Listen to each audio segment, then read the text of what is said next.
Alright, Shalom.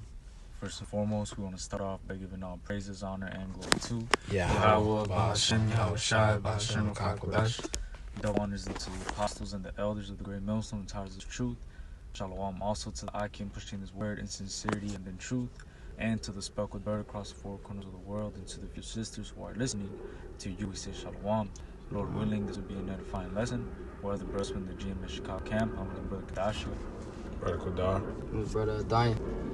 We just wanted to get into this quick lesson concerning how the kingdom, when it gets here on earth, it's gonna have to be through fire, man, and this place is gonna have to go down first. So when the kingdom gets set up, it's not gonna be what these prosperity preaching doctrine Christians are talking about, man. It's not gonna be this America manifest destiny world, man. It's gonna be an actual holy city, and everybody gonna see the glory of the nation of Israel, man. It's gonna be a worldwide thing, man. Everybody's gonna, they're gonna know the glory of Yahweh Ba'ashem Yahushai and His kingdom, man. Which that clearly isn't right. It isn't right here, right now, man. That's why it talks about in Isaiah, we have to give Him no rest until He make Jerusalem a praise in the earth. Jerusalem isn't a praise in the earth yet, man. This place has to go down first. It talks about that. Let me see if I could get it real quick. Salaki. This is 2nd Esdras 4, and Go on, wait till we grab it. 2nd Esdras 4 and 28. 27. I'm gonna start at 27. Come on. It says 2nd Esdras 4 and 27, and cannot comprehend the things that are promised to the righteous in time to come, for this world is full of unrighteousness and infirmities. But as concerning the things whereof thou askest me, I will tell thee, for the evil is sown, but the destruction thereof is not yet come. So right now we're living in the present evil world, man, which is ruled by Esau Edom. He's in control of this current beast system, which soon enough he's gonna come down with that MOTB. You know, he's gonna try to be like the Most High, right? He's trying to be above the stars of the Most High, which is the Israelites. This nigga Esau, he wants to rule the whole entire world, man. So the evil is sown, but guess what? The destruction is not yet come. See, so right now, we're seeing the downfall of Esau Edom. We're gonna, his destruction is synonymous with our salvation, man. It says right here, verse 29, if therefore that which is sown be not turned upside down, and if the place where the evil is sown pass not away, which is right here, then cannot it come that is sown with good. So this place has to get destroyed first, man. This entire system, this whole Esau Edom ruled world has got to go down, man, before the kingdom gets set up. It says Jacob held on Esau's heel. Alright, what that General Superman Lord Beerus, he said before creation comes destruction. You know, and that's a spiritual quote, man, because this place got to be destroyed before before the Most High, before Yahweh takes rule. All right, it says in Sirach 10, which I'm gonna hold that the Lord gonna set up That is profitable. yeah, a judge that is profitable, man. That's We can get that after the Revelation 21 though. You want to read it? Time. This is Revelation 21 and 1, and this is what inspired our lesson. It says, the new heaven and the new earth, right here in the blue letter. It says, I saw a new heaven and a new earth, for the first heaven and the first earth were passed away, and there was no more sea. Which, that's going into how, this place is going to have to basically go down, man. The scriptures talk about in 2 Peter 3 and 11, how the works of this world are going to pass away. They're going to dissolve, man. So, everything that has to do with this world, the way of this world, is all going to pass away, man. That's why we're seeking for the new heavens and a new earth wherein dwelleth righteousness, man. Which is going to be the kingdom. It says, and I, John, saw the holy city, New Jerusalem, which that's going to be the elect, man. It says, coming down from God out of heaven, prepared as a bride adorned for her husband. You see, and when we go into that word in the Greek, let's get that real quick. In the Greek, Which word are you going into? Polis, the word city. It's the Greek word polis. The word for city, it says, these are the definitions. A city, one's native city, the city in which one lives, the heavenly Jerusalem, the abode of the blessed in heaven, of the visible capital in the heavenly kingdom, to come down to earth after the renovation of the world by fire. So, hey, this right here is letting you know that what, man? This place has to go down. It has to be destroyed. Before the kingdom comes down, before the kingdom gets established, before we see, hey, Jerusalem being appraised in the earth, and we see the nation of Israel ruling the whole entire earth, this place has got to go down. It's going to have to go down through what? The renovation of the world by fire. Like it says in Isaiah 66 chapter. 66, I believe 66 and 15. I'll grab it for you. I said Isaiah 66. 15. You got it? Okay. You can read it. Alright, this Isaiah chapter 66, verse 15. It says, "For behold, the Lord will come with fire, and with his chariots like a whirlwind, to render his anger with fury, and his rebuke with flames of fire. For by fire and by his sword will the Lord plead with all flesh, and the slain of the Lord shall be many." That word plead means shpat, means to judge. Verse 17, "They that sanctify themselves and purify themselves in the gardens behind one tree in the midst, That was all. That's all that. eating swine's flesh, and the abomination and the mouse shall be consumed together, saith the Lord." Right? All you wicked ass jakes, man. Alright, you know what I'm saying? This place gonna get judged for his wickedness, and 2/3 right along with it. Yeah, that's right. Yep. The Lord's going to have to get, he's going to come. It says for by fire and by sword, man. Yep. So the Lord's going to come and hey, with the chariots.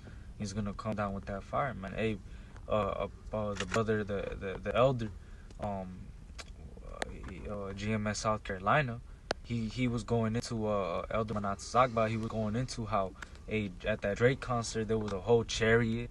Yeah. Right, there was a whole chariot, and not only that, but there was fire coming down from the chariot as well. And the only ones that talk about that are the Israelites, man. Nobody else talks about that, man. Yep. I don't never hear a Christian talking about that. Matter of fact, they think we're fucking crazy as hell for even believing that, man. They think we're fucking mental. But guess what? Hey, we believe it, man. Hey, these are the chariots of salvation, like the scriptures say in the book of Habakkuk. Let me get it real quick. It says a chariot. Let me see, chariot of salvation. It says right here, chariot of salvation. It says Habakkuk 3:8. It says, "Was the Lord displeased against the rivers? Was thine anger against the rivers? Was thy wrath against the sea, that thou didst ride upon thy horses and thy chariots of salvation?" So, the Lord is talking about, why is it saying, was the Lord displeased against the rivers, man? Why is it saying that, was thy wrath against the sea? Because when the Lord comes back with that fire, this place is going to be completely dissolved, man. The scriptures talk about how the elements are going to be dissolved. The seas are going to completely disappear. It's going to be all discombobulated, man. You're not even going to tell which place was which. It's just going to be all up in flames, man. You see? That's why, and then it talks about what? The chariots of salvation, man. So, the destruction is also synonymous with what? The salvation that's going to come upon us, man. So, these chariots, they're a curse unto the heathen. But they're, unto us, they're a sign of salvation, man. They're a token of what's to come unto us, man, which is salvation. And since you said the heathen, the 2/3 are accounted as heathen. Because, we understand what you mean, but, for the beginner listeners, of course, the 2/3 count as heathens. They're going to get that heathen judgment since they want to be a heathen. The chariots either come to us to deliver you or to destroy you, man. That in Isaiah 1 it said they're gonna be ashamed of the oath that they have chosen. That Isaiah 66 said they hide behind that one tree. That's really talking about these other doctrines and the ways of heathen, man. Alright, that Isaiah 30 said they cover with the covering of Egypt. You know what I'm saying? That is that oak, that is that tree that they hiding behind, man. Yeah. You know what I'm saying? They hiding behind these heathenistic ways, these heathenistic values which come with no accountability. Philosophies. Yeah, all of their wickedness and their madness and that wine that Esau, Edom, and these other nations come with. Alright, so they're going to get judged right alongside them because they chose that over Yahweh. I'm sure. I actually had one going into that because these chariots, right? Say the chariots of salvation, but they talk about how chaotic and, how treacherous it's going to be. I got Daniel chapter 2, alright, verse 44, because it said that the Lord going to come like a mountain, and what is going to crash into that statue? It's really talking about the rulership of you other heathens, man, you other nations. Yahweh Shai gonna come take y'all crowns, man. You know what I'm saying? That's not gonna be a peaceful takeover. It's a violent takeover, man. Any crowns upon his head. You know what I'm saying? Revelation 19 towards the latter end. All right, second is 13. Mm-hmm. The man that came out to sea. Mm-hmm. So I got Daniel 2:44.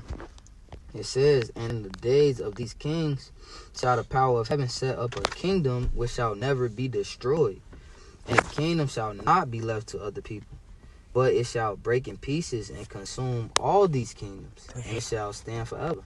Right.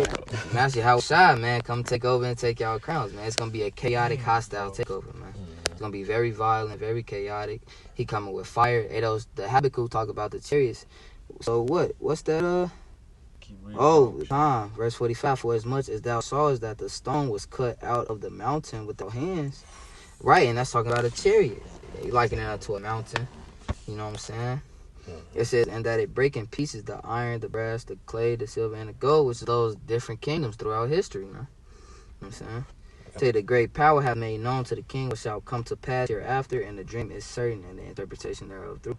Right, so Yahushua coming back with a hostile takeover on them chariots, man. You know what I'm saying? That's the breakdown, man. It says that stone is actually Yahushua, man.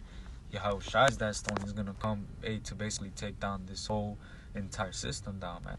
And that last part says the dream is certain and the interpretation thereof is sure. So when the Lord gave the breakdown to Daniel, this is actually gonna happen, man. It's not gonna be something that you just read in a book and you just put it away and that's it, man. It's actually gonna come to pass. You're seeing right now that you're seeing the birth pains basically of these things coming down the pipe, man. Everything that's going down right now in the world is not a coincidence, man. It says right here, 2nd Ezra 6, and I'm gonna start off at verse. I'm gonna start off at verse 16. It says 2nd Ezra 6:16, "And why? Because the speed of these things trembleth and is moved, for it knoweth that the end of these things must be changed." And it says, "And it happened that when I had heard it, I stood up upon my feet and hearkened, and behold, there was a voice that spake, and the sound of it was like the sound of many waters. And it said, Behold, the days come that I will begin to draw nigh and to visit them that dwell upon the earth, and will begin to make inquisition of them, what they be that have hurt unjustly with the unrighteousness, and when the affliction of Zion shall be fulfilled, and when the world that shall begin to vanish away shall be finished, then will I show these tokens. The book shall be opened before the firmaments, and they shall all see, when they shall see all together." So we're living in these times right now where the Lord is actually he's drawing nigh into the world. Unto the world. He's visiting them that dwell upon the earth. That's why so much judgment has come down the pipe, man. That's why he said, "What will I if I come to bring fire upon the earth, and what will I if it be already kindled, man?" See, there's already going to be chaos in the world before the kingdom comes. This place is already going to be up in shambles. This place is already going down, man. And it says, when the affliction of Zion shall be fulfilled, it says when the world that shall begin to vanish away shall be finished, then shall I show these tokens. See, the Lord, when he comes back, it's going to be completely, this place is going to be completely done, man. It's going to be in complete subjection to Yahweh Shai, man. And it's going to be given into the hands of the saints. The saints are going to take the kingdom. You see? It's not going to be what people think it's going to be, man. It's going to be a takedown like the brother was saying right now, man. Yeah. Since you mentioned that, this is the perfect scripture to back you up with. Scripture time, spirit timed it perfectly. It's Sirach 10:1. It says, "A wise judge will instruct his people, and a government of a prudent man is well ordered." That's right. "As the judge of the people is himself, so are his officers. In what manner of man the ruler of the city is, such are all they that dwell therein." All right, and we see a perfect example now. The wicked isn't authority. All right, and that's why wickedness is flourishing. All right. It says, "An unwise king destroyeth his people, but through the prudence of them which are in authority, the city shall be inhabited." All right, not only are they physically poisoned through, the poison that they eat, but they are also mentally poisoned, all right, by the doctrine that they take in. All right. It said that the wages of sin are death, man. You know what I'm saying? So Esau Edom, all he do is push wickedness, and what he bringing destruction upon you niggas, man. You know what I'm saying? These other heathens, these niggas, everybody who want to participate in Great America, man. Yep. And And I mentioned in the video I made earlier today, man. You know, Esau does that on purpose. You know, if you read Judah the 5th chapter, you know, to try to keep us as far away from the Most High. You know, that's why he puts abominable thing and everything. He pushes wickedness so much to try to keep us separate from the Most High as possible, just so he can stay in power. You know, but it's a time limit to his power. You know, so he's in a trick bag right now. All right, it says verse 4, the power of the earth is in the hand of the Lord, and in due time he will set over it one that is profitable. All right, and that one that is profitable is Yahweh Shai. All right, and elect governing right under him, man. All right, because we had that 40 years of Solomon. That was like a prelude. All right, and we know what happened. You know, with Solomon. All right, but it had to happen. All right, it was prophecy. All right, and hey, he was an old man. You know, got weak. All right, but now he's gonna get it right. You know, this kingdom is gonna be forever. All right, our Lord Yahweh Shai is gonna rule in righteousness forever, man. All right, and elect under him. All right, yeah. I brought that. Close that, bro. So with that, Lord willing, this is another fine lesson. We want to give our praises, honor, and glory to Yahweh, Ba'ashem, Yahweh Shai, Ba'ashem, Kakwadash. The honors unto the apostles and the elders of the great Muslim taught us truth. Shalom and a Baba Ba. Baba Ba.